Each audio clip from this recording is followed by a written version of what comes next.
say that this was a fun episode. This had a lot.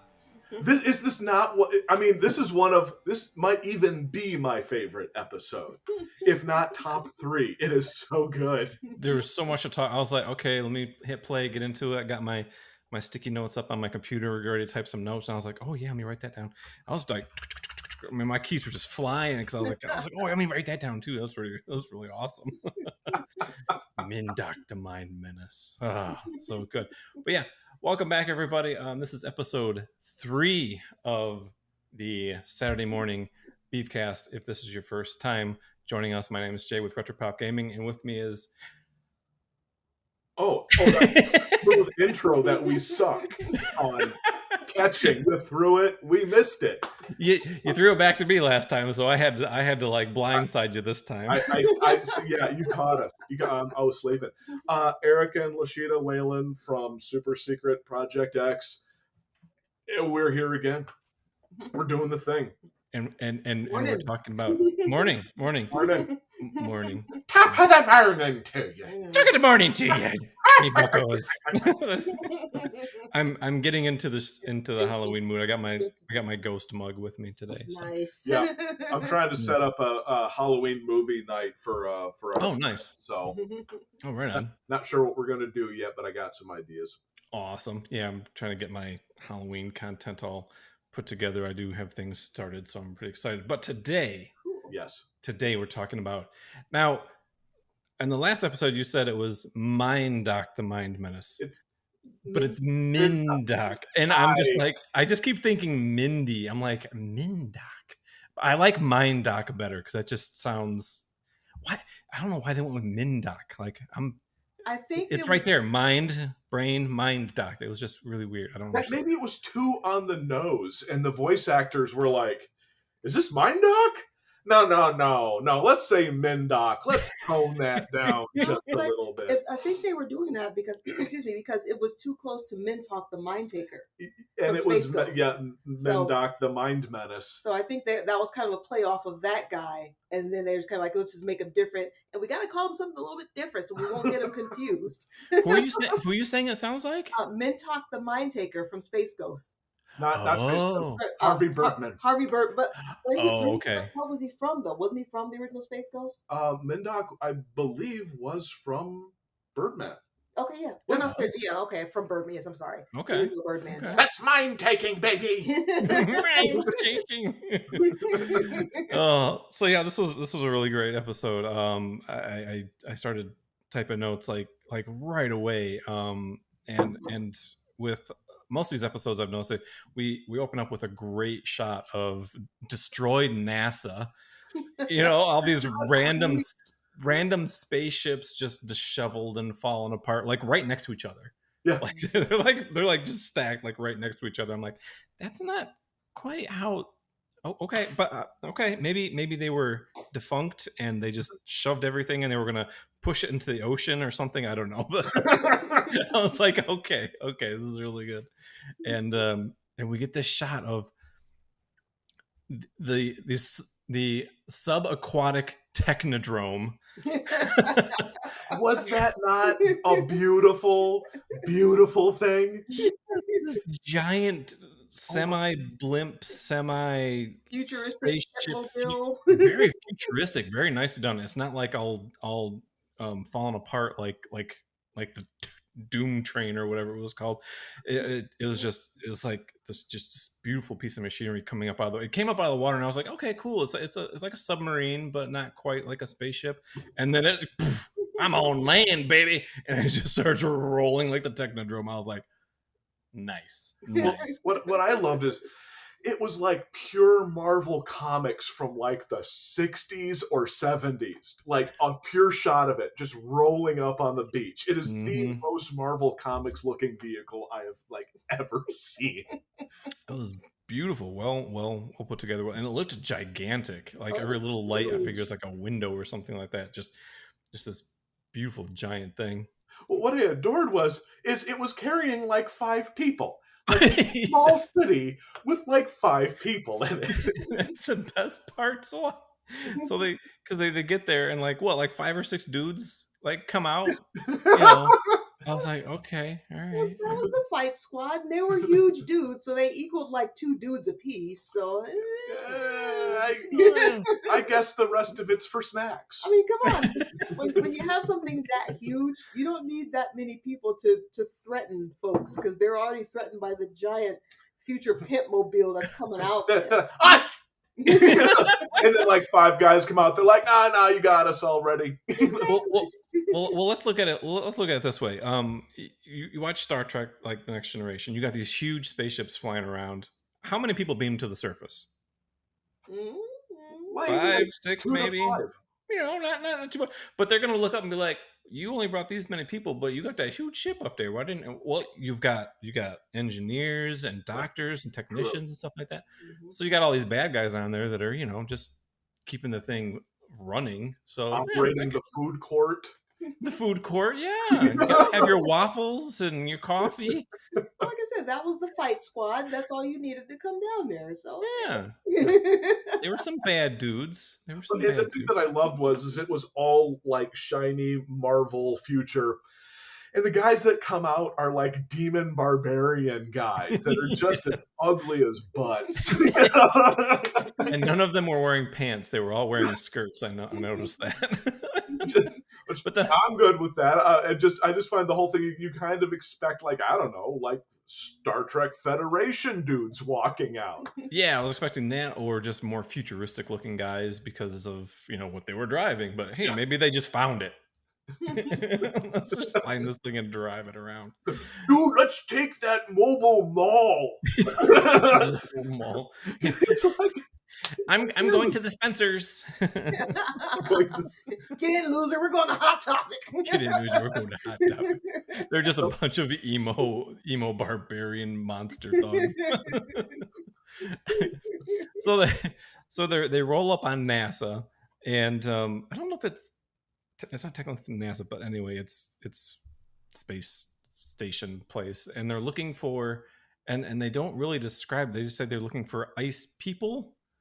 The ice people. The ice people. And I'm thinking, oh, they, you know, these are going to be like some ice monsters or something like that they want to recruit, you know, for Mindock, not Mindock. I'll call him Mindock anyway. I don't care. And I just love the fact that they get out and they're going to go in and look for these ice people. And Thundarr and them just happen to be there.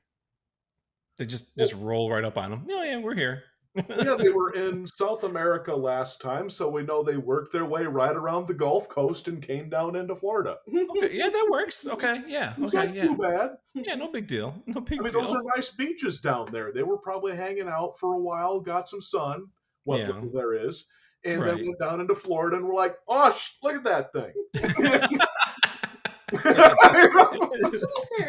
Is there a NASA base in Texas? Mm-hmm. So maybe they were in Texas. Cape Canaveral. Yeah. No, Cape Canaveral's Florida. Yeah. Wait. Yes, Cape Canaveral's Florida. Yes. Yes, there is one. I can't remember the name of it right now. But I think there is one in Texas too. I just can't remember the name of it. If they were in South America, they just kind of came up the coastline, and there's the one. The moment I'd hear it, my brain would go, "That's it." Yeah.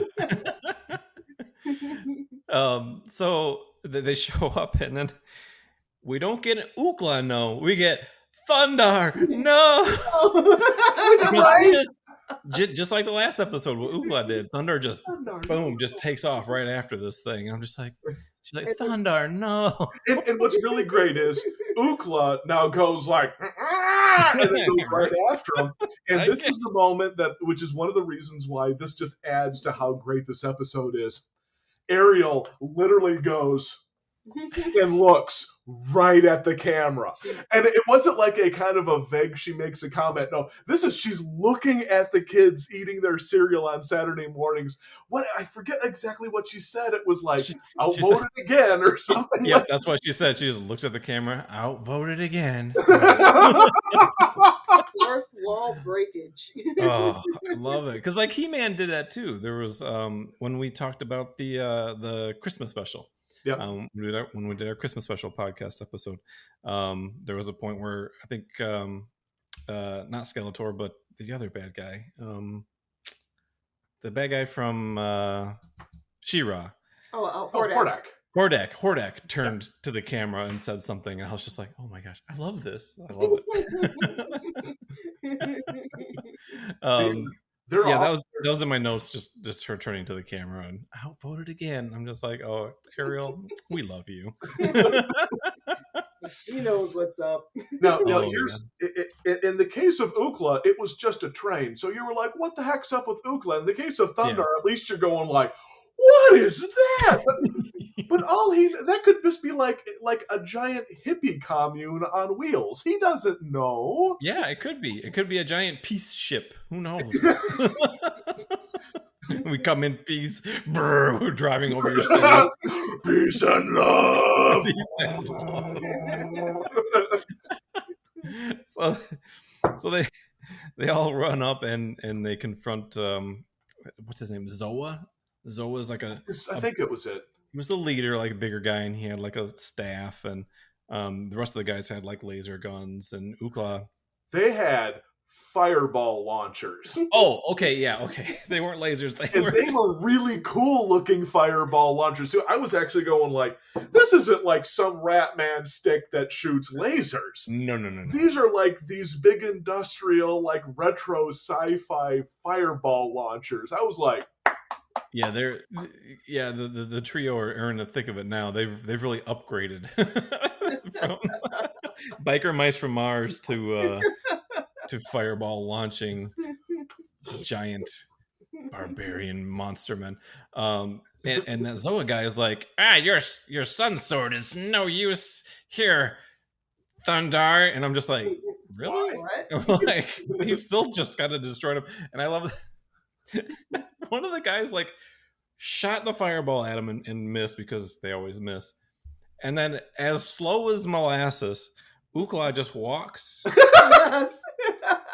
Just walks up to the dude, and the guy, he just stands there.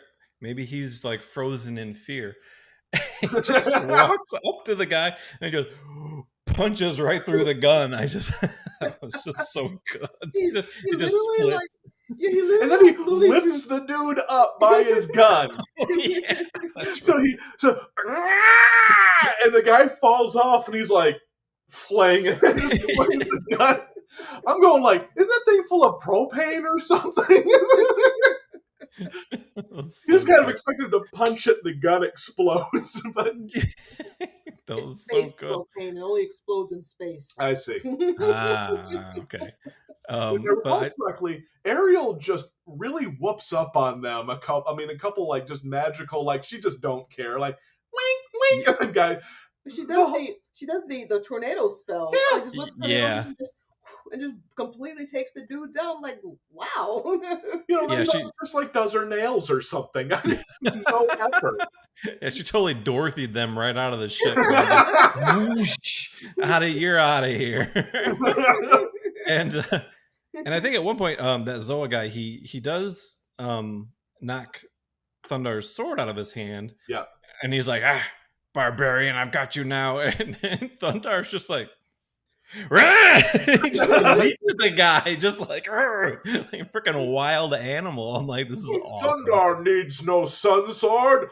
Thundarr has knuckled man hams, and then just goes at him. I've got meat mitts. What you want to do about it? I just love it, because that just shows that he's not, he's not helpless without that sword. He's not dependent, and he's not afraid to, he didn't like back up and be like, oh, I don't know what to do. No, he's like, well, I'm just going right after this guy.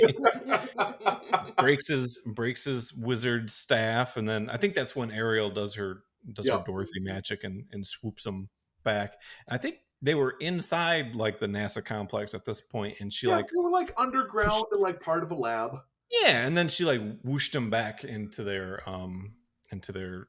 subaquatic technodrome. And that's when the villains did something smart. They were like, forget this. Yeah. Our butts kicked. Let's get into our giant death mall on wheels. They get inside, and then they're like, well, they're down in there. And then they just roll over the facility.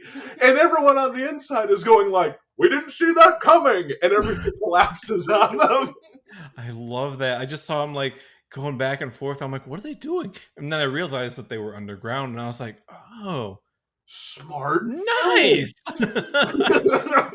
We have this giant mobile like skyscraper. Let's just drive over them a couple times. Oh, that was so good. And then they get stuck. Oh crap! Put the chains on. Get the kitty litter from the trunk. Get the kitty litter from the. Okay. Mocks make it slippery. If you're not from the Midwest or any place that snows, if you get stuck, a lot of people out here, we keep bags of kitty litter in our trunks or in our vehicles to then put in the snow to help us get traction to get out of said snow. Okay, there's your. And if you're caught in your knowing is half the battle, right? You're desperate. It also serves as very awful granola. Yeah, that's right. But you got to be desperate, and hope you have some floss because that stuff. Oh, that's a thought, ain't it? Yeah, you started it, man. It was bad the moment it came out of my mouth. I was like, I'm going to be thinking about this for a while. You're going to be thinking about that later tonight. I guarantee. Now, here's one of my favorite moments is they get out of the collapsed mess because the heroes are unbelievably lucky. Right. They get into the lab. What I love is there's still animals living in the cages. If you look in that episode, what? There was like a cage next to like the ice containers, and I'm fairly certain there was just a dog sitting in it. Oh my god! There is. Yeah, there was. I thought there was like a dog, a cat, and maybe like a rabbit. There's like a. Okay, I'm looking at the episode right now. There's a giant. The hamster looks bigger than the dog. There's a giant hamster and a little white dog looking right at the camera, as sad as could be. I mean, that's an ASPCA commercial right there. Holy. I mean, they don't look like they're frozen. No, but they could. I guess they could be in like a stasis because it looks kind of techie. But I didn't notice that. I was watching it last night, going like, "What?" You know? Yeah, I was like, "There's an animal still over there. What the heck? That is insane. They're not frozen." No. All right, now, here is where we have to go. This is how progressive the people who were making Thundarr was. There were 3 scientists in ice. Right. 2 of them were women. Yes. One of them was an old guy. Yeah. But one of the ladies was black. And who was the smartest one of the 3 scientists? It was the black lady. Yep. And then the blonde lady. Yep. And then the mental patient, insane old man with eyes that were way too small, kind of twitchy. What was up with that? Dude, he was just he saw weird some stuff, man. he comes I've seen some things and some stuff eyes that are perfectly round, going like he's just like. It's like if you make a robot face and you just like had a blank slate to work with. And it's like, well, okay, he needs to be able to see, so they just put 2 little cameras right there, like iPhone lenses, like boop, and then that's it. It's like he had those little googly eyes that you like stick onto pictures. It's like he had 2 little googly eyes, but they were like googly eyes filled with horror. He just used to go. That's a new band name, Googly Eyes of Horror. Wait, we forgot one part. I'm going to go back a couple of steps. When Ariel and they were all talking about where, like, what all this stuff was, and Ariel lived in space. And Thundarr just go. I mean, my god, that was so good. The look that they drew on Thundarr, I don't think they made him. They meant to make him look that stupid. Space. But space? Oh man, space? Dude, look. I don't know what space is. I mean, just like. I laughed so hard. The look on his face when he said that, the way they drew him, it's like dude was like his last 2 brain cells were trying to start a fire. It was weird because they clearly showed his intelligence. That's what I love. Thundarr is smart enough to make a tactical decision during a fight. Yeah. He is not someone who got out of elementary school. No. At all. And that's what I love about it is they go, no, everyone remember, Thundarr is I'm breaking up there a little bit. I hope everything is okay on your end. Oh, are we breaking up? Oh, Oh, we're okay. Yeah, your audio just went a little robot there for a second, but we're good. Okay. I think we're probably getting a bit too peaking up, probably a bit too much there. So, but yeah, no, it's this wonderful moment of Ariel clearly having an IQ of like 250. Oh yeah, and Thundarr having an IQ of like 40, and Ookla being like 35. yeah, space. And I loved his expression. I mean, I wanted to mention because I was laughing so hard at that part when we watched it. So good. So forward on. and then they spot the ice people, which were scientists frozen in ice, and all the machines are still working, probably powered by the little furry animals connected to the machine. And Ariel's like, oh, they must have been frozen for thousands of years, and Thundarr's like, I'll get them out, and then just smashes the machines. You're like, how do you know that you just didn't kill them? What? That could have been keeping them alive. Hello. And then fortunately, they're all like, oh, wakey time. We're in the nightmare of the future. Yeah, I was thoroughly impressed because even in Futurama, Fry was only frozen for 1,000 years. Yeah. These guys are frozen for like, what, 2,000-3,000 years? 2,000 years. 2,000 years? Yeah, that's what Ariel... Because I think one of the ladies asked, oh, well, what's been going on? Like, how long have we been asleep or frozen? Yeah. And Ariel's like, well, if I had to make it, I'd say 2,000 years. Yeah. Which was kind of weird because just a little earlier in the episode, that Zoa guy said that Mindock had been waiting 2,000 years to find the ice people as well. So it's been so So I think he probably heard what was going on before then and was just waiting. Yeah. Because he's Mindock. So they step out and there's the apocalypse and they're kind of like, oh crap. It's the apocalypse. Yeah. And then, if I remember correctly, at that point we switch over to Zoa and his friends getting home. Is that right? Yes. They get back and they get reprimanded very harshly. Mindock is not happy and proceeds to trap all of his minions in a snow globe. Now we have to tell the audience, because normally the wizards are some fancy guy with a hat. Yes. Or some type of weird, like, combination of barbarian robes or something. Sure. Yeah. This one is basically an astronaut helmet with robes hanging off of it. It's pretty awesome, actually. I like it. Was a pretty cool design. Yeah. The voice effects on him was actually kind of neat for that production, and it was pretty good. So it was sort of a mechanical voice, sort of, coming out of a space helmet with robes hanging out, and you never see the hands. No. So it's almost like the Spectre with like a space helmet on it. Yes. He's doing either holding his hands like this or he's holding them like out, so you don't really you just see an empty sleeve and all that. So yeah. Then when he talks, there's a little sparkle that appears on his helmet. Oh yeah. Because he'll be looking at you with that side eye and be like, I got you. I see you through my space helmet. Well, I thought when he first showed up and he was talking about having waited so long, and I was like, well, that's how long they've been frozen, and thinking it was going to be like another scientist, like, and he was somehow like has preserved, his entire body and stuff like that. And but we'll get to that later. Yeah, we'll get to that. and so finally, another smart decision on the villain's part. The overpowered super wizard goes, I'll just go get him myself. Yeah. I mean, like, duh. I'm not going to now send like an upgraded version of my dumb minions. I'll just go get them myself. Right. He's going to give them motorcycles. Yeah, go get them motorcycles and laser clubs.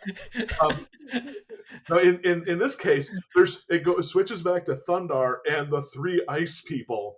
And they're like, oh crap, we're still in the apocalypse. Yeah. And Mindock just shows up, which you just should have done in the first place. Yeah, it was like, well, we just got rid of the bad guys, and then he just shows back up again. It's like they should have left. or okay, all right. But I do like the pacing of that. I like, it's not like, oh well, what am I gonna do now? I guess I have to find some other way to go get them, and then like Thundarr and them take the scientist to like a village, and he's got to find the village and go, hurt those people. So like, no, it's like within like just a few minutes, he's back, baby. He's back. Everyone's like, oh crap. And then he's like, I don't care who you people are. They're mine. And then just steals the scientists and is basically like, Mindock out. And then basically leaves, and Thundarr and them are like, yeah, what the heck? They're like, what? But I'm serious. I just love that moment. Catch you later, Thundarr. Mindock out. And he's like, it's so good. So he leaves with the scientist, and I think we get the shot inside of the ship, and he's talking to the scientist, and he's like, I want you to build me a robot body. And I'm like, well, what's wrong with what you got right now? But then he's like, and then transplant my brain into said body. I'm like, okay, they're NASA scientists from 1984. Don't quite think they're there yet. You have way more technology than they have knowledge, I think, at this point. So I don't know what the heck he was thinking, trying to recruit 2,000-year-old scientists to help him do something that he obviously could probably do himself. He's a but fan what of I old liked school. is if I remember correctly, this is when they do the big reveal, right? No. No, okay. Wait. No, not No, yet. that's right. Then they switch over to Thundarr and the gang. Right. And his super friends. Okay, this is so funny. They're like, we should go get the ice people. And then they just go off on their horses, right? Da, da, da, da, da, and then they jump over something. Yeah, I'm missing a little bit of something, because they end up in the water. So and they end up in the because it gets to this awesome part here. I'm trying to, which is like probably my favorite Thundarr monster, probably of all time. They're on a raft. Mm-hmm. Yes. They're on a little raft trying to float across a giant lake or the ocean. He cut something in half and made a raft out of it. Yes, there was like a piece of the. And they're heading towards the greatest Thundarr wizard fortress on an island ever. It's Mindock's place is a place I would love to live in. Oh gosh, yeah. I mean, the views. I mean, alone. He just has an amazing Bond villain island fortress, just so good. It's awesome. I'm looking at it right now. I'm just like, yeah, I'd live there. And they get on the raft, they're floating out, and they're like, we'll just do the thing. And then, Lords of Light! Fire whales! Giant whales with like chompy teeth and spikes and a little bendy straw on their head that shoots fire. Yes! And there's not one, there's 4 of them, and they're like the size of 4-story buildings. I love these things. I just love the fire whales. I'm like, oh my god, that's beautiful. And you see their teeth, and they've got sharp teeth on the side, but then they've got just human teeth in the front. I'm like, what the hell made these things? I was sitting there, and I'm like imagining in the writer's room as they're bouncing ideas. They said fire whales the exact same way that Thundarr said it when they came with the idea. I got it, fire whales. It's probably like one of the writers was in a band when he was like a teenager, and that was the name of their band. He's like, oh, I get to use it again. Fire whale. Fire whale. we have to now look and see if some dude had that painted on the side of his van. I want to see it. But what I love is they basically get knocked off into the water. And yeah. This is one of the first times that you're in a fight where you're like, well, crap, they're kind of really actually at a disadvantage here. They're in the water. They're fighting 4 gigantic monsters with teeth and whale slam capability and flamethrowers. Yes. And one of my favorite bits, and I know this is a little typical, but Ariel kind of gets which is the commercial break. Ariel in the water and this giant mouth coming at her, and then it's like commercial break. I'm like, it just freeze frames. Next time on Thundarr. And that's one of my favorite commercial breaks because you're like, I gotta see what happens. Yeah. It's a hot chick, water, giant mouth. I'm going, I gotta see what happens. Yeah. First time they do that, if I'm not mistaken. I think this is the first time that they really do like a cliffhanger. Yeah. Yeah, I think in either the first or second episode there was a thing where it kind of like zoomed in on what was going on, and there was like the suspense music, and then it kind of cut to the next scene. But not the this one did a like legit freeze frame, like poof, what will happen to our trio? Tune in next time. So good. And then you come back. Yeah. And she gets swallowed. That was the thing. I was expecting like it would come back, and they did. What they did was they backed it up a few frames, so you get a little more distance between Ariel and the fire whale. And I'm like, okay, Thundarr is going to swoop in, or something else is going to happen. But no,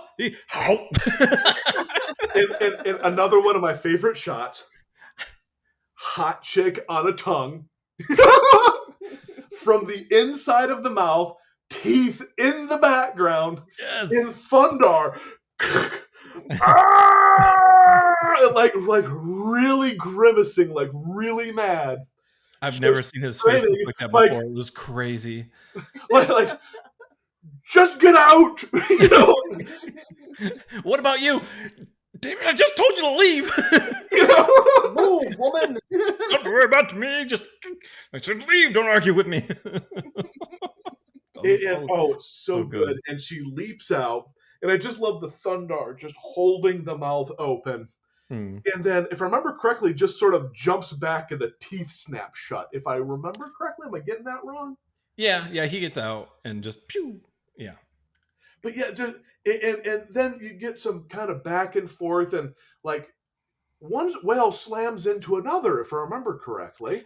Yeah, what happens is the same whale or another whale tries to bum rush them again, and Ariel just makes this like little arc bridge thing, and it kind of ramps up, and then it goes flying and just smashes into another one. And I was like, okay, all right. Everyone now remember, Ariel just wiped out 50% of the enemy by herself. Yes. We're going to go over the little mouth faux pas thing because, it happens, but then she wipes out half of the enemy forces.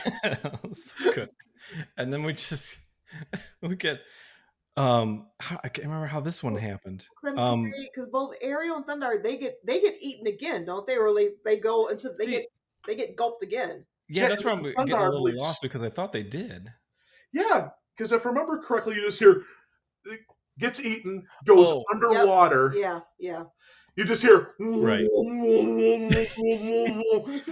As apparently Thundarr is gutting the inside of the fire whale's mouth with his sun sword. And then it's like, nope. And then just spits them out. And then, so they got out and swam up. And then the fire whale like swims up and tries to jump on them. But then Ukla dives in with like a Kid Goku headbutt and just bam and knocks him out. I was like, yes, I love it. I like how both of them had the cartoon stars around them. Now we really have to give Ukla some credit. I don't know what his head is made out of. Pure and I don't know how he didn't get shoved underwater. I don't care. All I'm saying is 80 tons of fire whale. I guess when an unstoppable force meets an unmovable force, and it just boom, yeah, it's so good. And the whales basically are taken out. And one of my favorite, which I actually thought it's not super clever, but it's a good line. they get up on the beach, and they're all like, and they're carrying Ukla up on the beach because he was kind of KO'd for a minute. Knocked the heck out. Yeah, Ariel says, "Oh, just what I always wanted. Wet fur around my neck or something like that." I was like, "That's a weird thing to say." Okay. And then they pull him up on the beach, and there's a gigantic cavern. And Ariel goes, "Great, from one gaping mouth into another." Yeah. And I'm like, Ariel's pretty metal. All right. not super amazing, but good enough for a slow golf clap. Good and It's kind of metal, man. from one gaping mouth into another. And then they kind of head off into the cave as they're trying to find a way into Mindock's fortress. I'm telling you, I'm not saying this is the greatest show ever, but give them credit as an adventure journey goes. I love Ariel's pretty good. quips every now and then. She's got the greatest quips, and it's peppered in there just enough. You get like one, maybe two an episode. Yep. And you're pretty good, and you get hooked, and that's why I love her so much. Yeah, it's like never does Ukla have the line. Obviously, Thundarr has some good ones every once in a while, but they're like meathead good ones. Yeah, hers are like these wonderful little. She's just clever enough that little kids would go, right, huh? And then adults go, yeah. He's the straight man. She's the common sense. Yeah. She's addressing the crowd. The fourth Wahlberg. She's like, "Yep, it is what it is." Fortunately, we all still kick butt. Let's go. Yeah, let's go take care of this. And so as they're going in, we cut back to Mindock, and he's telling the scientist, "Okay, I'm gonna go deal with Thundarr and these guys. I want this robot done by, I don't know, the end of the day, by end of the work hours, And they're like, we can't do that. So then he just mind controls them. And I'm like, why didn't you do that in the first place? Maybe he wanted somebody clever to talk to. It's been a couple thousand. That could be too. Maybe he just wanted some conversation. So what's it been like? What's it like being frozen for 200 years? So they build basically what I think is a pretty good looking robot for this series. Yeah. And I also think it's a good size because it's not human size. It's not King Kong size. No. It's like 8 or 9 feet tall, so it's significantly big. Yeah. Yeah, it's a good chunk. It's a little bit bigger than that Zoa guy. So like he was just a couple feet above that, but yeah, it was a solid design. I was pretty impressed. 'Cause we do get some good design in the show. I mean, you've got the Death Mall, and you've got the train from Harvest of Doom. That was really great. I mean, we get some good stuff here. You got the Statue of Liberty from the first episode. I mean, we just get a lot of good. Yeah, but the first design is out. That was a given. Yes. So, and then Mindock again goes and confronts Thundarr and them, and then it's snow globe time again, guys. It's like, I don't need to deal with you people. I'm just going to put you. So he shoots 3 snakes out of his face. No, this is nightmare fuel for kids. This is good. Yeah. I want to see a heavy metal video. Yeah. Dark wizard astronaut head shooting crystal snakes out of its face at barbarians. I mean, that could be an album cover. Like, I see an LP album cover with that, just like That's what I'm saying. It was beautiful, and wraps him up, snaps him into a snow globe. Face snakes. So good. That's the band. That's the band name. Face Snakes. It's so good. Astronaut space face snakes. Astronaut face snakes. Astronaut snake face snakes. Space astronaut face snakes. It's so awesome. And it was animated nicely too. It wasn't perfect, but it looked good. So it was really scary looking. Yeah. And then they come back. They're in the snow globe. And this is the part where Mindock goes, "And you have created me a robot body because takes off his robes, and there's just an astronaut head with a propane tank, a little rocket booster at the bottom, and two like really old school like clanky robot arms. Like he pieced it together 2,000 years ago and couldn't figure out how to make anything better. Yeah, it's almost like throw a robe over it. It's almost like a pre-production T-800 with an astronaut helmet on top. Yeah. It's just yeah. And he's like, now I'm going to get rid of this janky thing. And then he takes off the helmet, and there's a glowing radioactive green brain on a plate. Yeah, what happened to the green brain and ham? I'm like, why is his brain look like a giant lima bean? I don't know what happened there. It's a little ripe. It's a little past due. And apparently it's immortal. It cannot die. For some reason. And then it floats, and the robot head opens up, and it just sticks itself in, and the robot head closes. And at this point in time, I'm completely in love with this episode. It's so awesome. It's so good. It's so ridiculous, but so good. Brain transplants. I mean, I gotta wonder what kids are thinking about this at this point. It's like, my brain is immortal. It just put me in a body. It's like, Mommy, can I do that? Can I irradiate my brain until I'm immortal, Mommy? Is that what happened? His brain got irradiated? If you really want to. His brain got irradiated? Is that why it was immortal? And maybe he was irradiated. And as he was dying, he put together the robot body and everything as his body's falling apart in some mad science horror show until the green floating brain is all that remains. And it lands on the plate, and the robot body goes like, and puts the astronaut helmet on and goes, someday I'll be able to shoot snakes out of my face.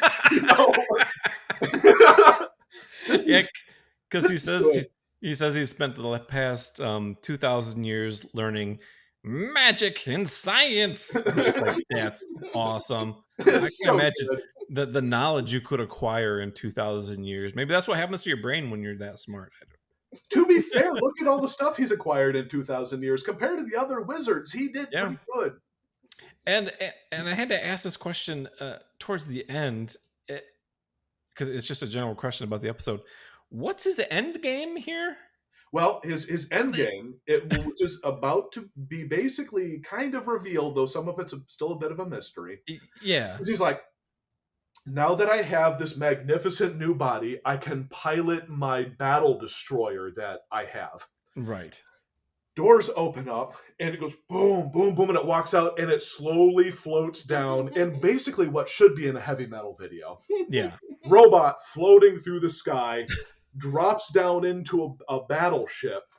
The battleship powers up, and Thundarr and the Super Friends are all like, oh crap, he's going to whoop mankind in his battleship and his giant robot body and stuff. And they're like, everyone, punch right here. And they're like, all right. And so everyone attacks one spot, and the snow globe explodes, not harming the scientists at all, fortunately.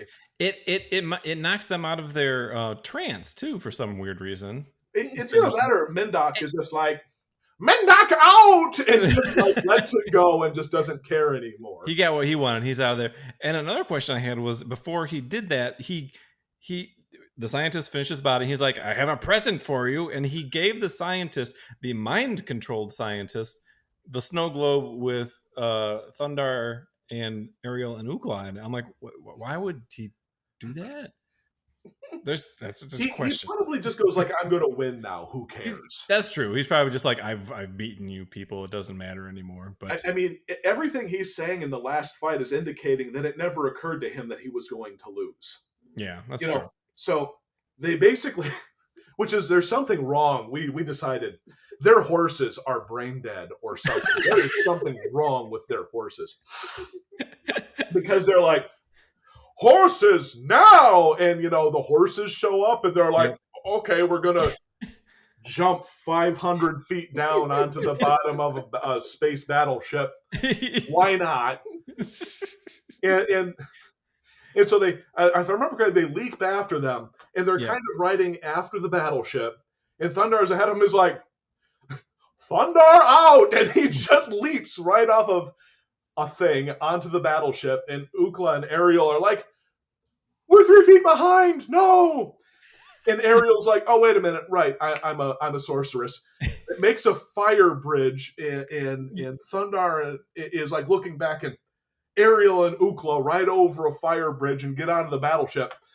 Horses have not reacted to any of this scenario at all. They're all like, we'll jump a few hundred feet, we'll jump across another several hundred feet onto a battleship. We'll ride across a fire bridge over it. These horses are brain dead. There's no reaction from these horses at all. They're used to it by now. This is just an average day in the life of, you know, a horse. Apocalypse horse. You know, it's just an average day. It's fine. And Thundarr's like, we have to get in. And Sun swords a hole in the roof of the battleship. The metal, by the way, is like this thick. I mean, it is cartoon thick. It is beyond. It is beyond American battleship thick. It is thick armor. And then Ookla just looks down at this rip and just goes, Aah! And then just peels the battleship open like an orange. I mean, it peels open like a half ton of armor. Ookla is so strong in this episode. Yes. It was ridiculously powerful. It's just ridiculously strong. It's like, well, he did headbutt a fire whale, so you know. That's true. That's what I'm saying. He's like mighty in this episode. So good. So good. I did like the design of his Death Maul though, over his new ship, even though it can go in outer space, but I do prefer the Technodrome over this one. Yeah. Well, the thing is comparatively speaking, this battleship looks good by comparison to a lot of stuff on the show. Yeah. But that rolling Doom Maul vehicle thing was just amazing looking. Yeah. It was beautiful. I don't know who designed that, but they deserve a raise. Oh, one thing I forgot to mention was when they're on their horses and they're chasing after the spaceship, we get this scene for some odd reason. They're riding through the woods, and there happens to be this really out of place little statue of a Cupid. Just laying in a meadow. It was not part of the background. It was not part of the background. It was like drawn on top of it for them to just run and jump over. Yep. I think because they do it in every episode. They what? They do it in every episode. They always use watch for it in every episode. They're always on horses, like in the background, dun dun dun dun dun, and there'll always be something, and they all leap over it and keep going. It is in every episode. I think that one in particular, I think they were running probably like 30 seconds or 20 seconds short. Yeah. And so they're just like, okay, we need the stock footage. Just put this in here. Just draw a quick statue and then put that in the, and they'll use that to jump over, and that's going to fill the time. Okay. It's sometimes it was an old animator's trick of like, okay, we need 10 seconds worth of footage. We don't have anything. Let's just reuse something stock. Okay. It always looks great to a little kid to see the heroes coming in on horseback, jump over something, and then just keep going. Yeah, you don't survive until like. But yeah, so they get into Mindock's battle fortress. No problem getting up to Mindock, and by the way, what I love is he sticks his fists into the control panel, and there's just this huge robot like the battleship is now his body. He's like, the battleship. And he's like swinging into a city, crashing through skyscrapers. While people are running. And he's shooting Mindock death lasers everywhere. I'm going like, again, heavy metal music video. I would watch it. Right. And see, that's why I was asking the point of his, what his end game was, because does he want to take over the world, which is kind of not really there anymore. I mean, everything is a post-apocalyptic world with hardly any civilizations left to take over. What's his benefit from all this? But Exactly. what's his benefit? He wanted to be an immortal brain in a robot piloting a giant battleship, kicking everyone's butt. That was his goal. I am certain of it. It's like revenge for something. I don't know. Maybe having that much. Mindock is just a jerk. He's just a jerk. He was a bully in high school. That's what I waited 2,000 years to be the alpha jerk. The alpha jerk. I love it. And on top of the garbage pile, kicking everyone else out. So good. Alpha jerk. So good. Yeah. So he they show up and he takes he uninserts himself from his spaceship to confront Thundarr, and Thundarr cuts his hand off. He's like, I'm immortal. This is not going to harm me. Blah blah blah. Takes him out at the knees. And I mean, like, Thundarr's just like, what are you, stupid? He's like, whatever. Takes his knees out. You're made out of metal. I can cut you in half. And then whatever. So he takes his knees out and like pushes him or punches him or kicks him back or something. He falls into the controls. And the best part about that is he's getting electrocuted by his own ship. I'm immortal, but he's laughing maniacally the whole time. Isn't that amazing? And then the spaceship starts angling up towards space, and Ariel goes like, "Oh crap, we're heading out into orbit." And Thundarr, which is one of his best lines, goes like, "Then he will spend the rest of eternity in this orbit place." Whatever this is, whatever that is. And then he's like, "Thundarr out!" And everyone just leaves. Well, here the horses again. Oh, we're like a mile above the earth. Let's just jump out in the ocean. That's what I'm saying. And the horses and them just go riding through the air into the ocean. Meanwhile, Mindock is just I just love it. Out into space. It's actually like really dark if you think about it. He's immortal, and he's going to spend the rest of eternity being electrocuted on a power panel in a robot body in the cold depths of space. I mean, it's kind of awesome. It's great because then you have to realize that every episode after this, he's up there floating around, being electrocuted, laughing maniacally. Oh, the other part was when he was flying into the city and destroying buildings. Thundarr sees like a little girl, and she's like, there's a building about to fall on me. And he's like, I've got you, and picks her up and rides and gives the kid to her mother, and then they just leave. Yeah. You're good. You guys, and I know there's a building coming and it's about to fall on you, but you got your kid. Okay, you're good. Okay, bye. And then they just leave. They don't save both of them. I've budgeted 6 seconds of heroism for you, and that is it. That's it. Everybody gets one. One. You get that. That's it. Here's your kid, lady. Thundarr out. Going. My kid. Wait, kid, I'm not my mom. Delivering lunch. It is the apocalypse, folks. You never know. Yeah. That could be a cannibal tribe in that city. Who knows? Oh, could be. Yeah. Lunch. Just starts eating the kid. Screaming, "Mommy!" And Ariel and Ookla walks by. Sorry, guys, we gave you 6 seconds of heroism. We can't help it. It's in my contract. I can't really do anything else. Sorry. Hero union. Sorry. Hero union. Love it. Oh my gosh. So they've saved the day, and the scientists are there. Which, how did the scientists get back there? They were still in Mindock's original fortress, right? So they had to have gone back and picked them up, I guess. Or they. I just kind of figured they walked there.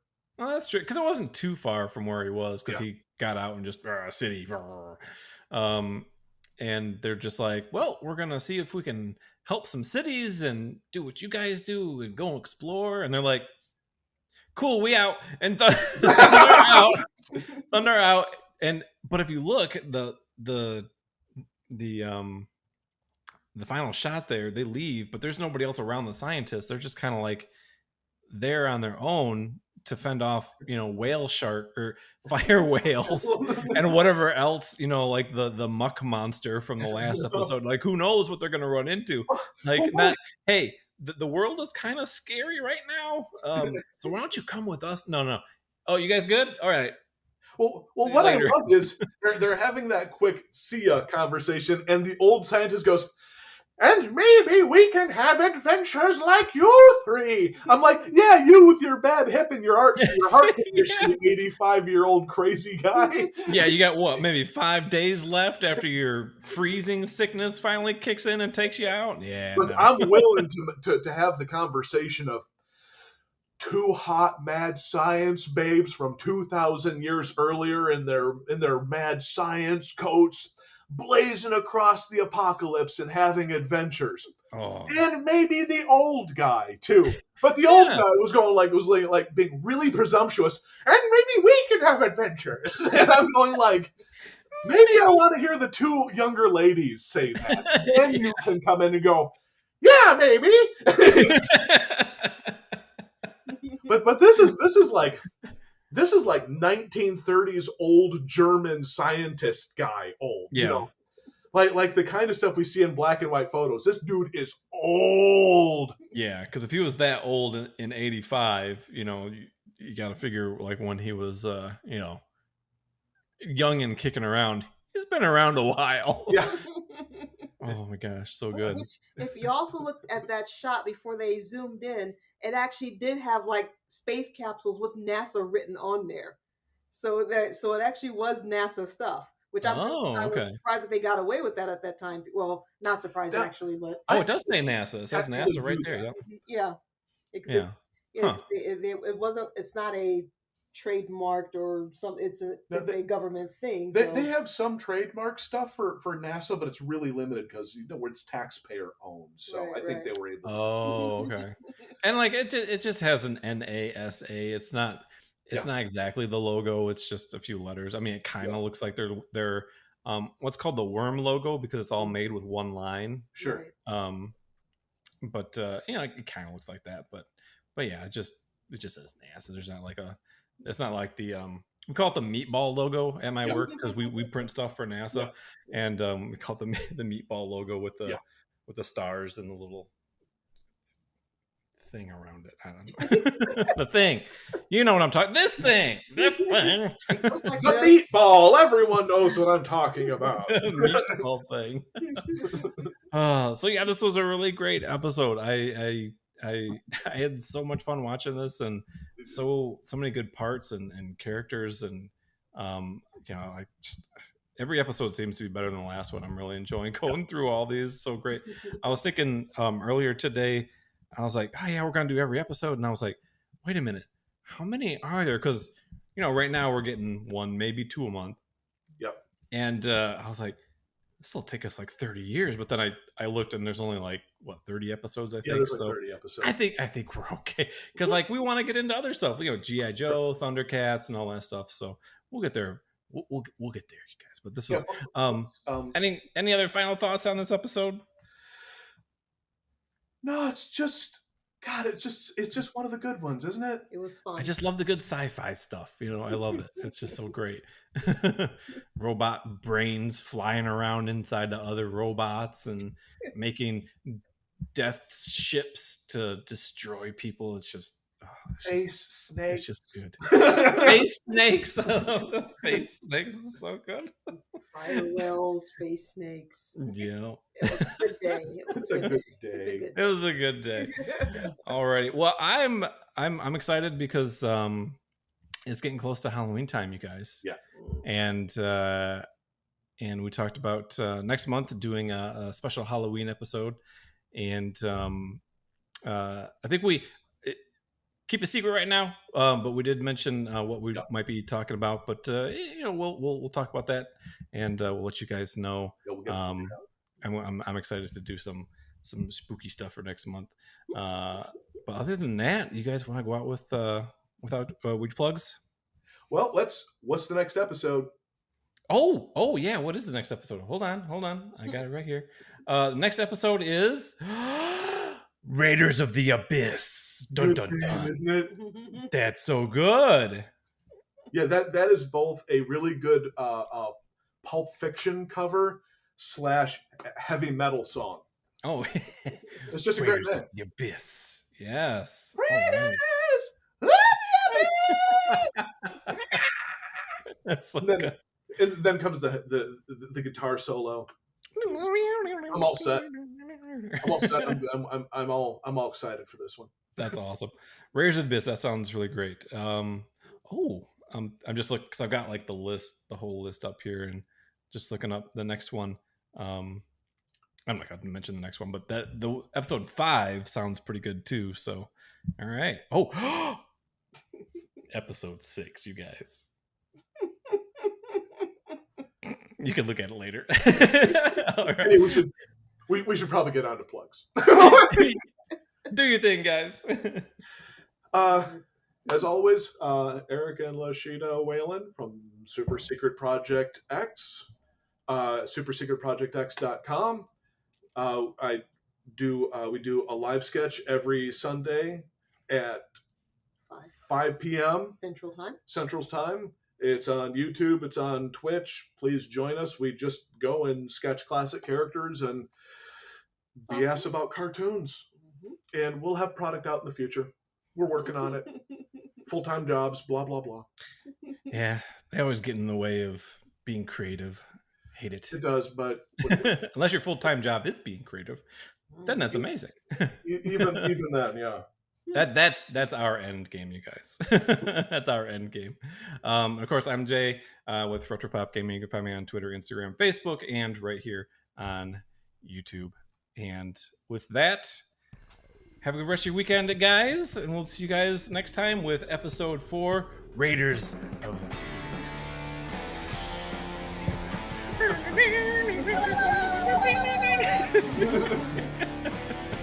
Oh, the cheese.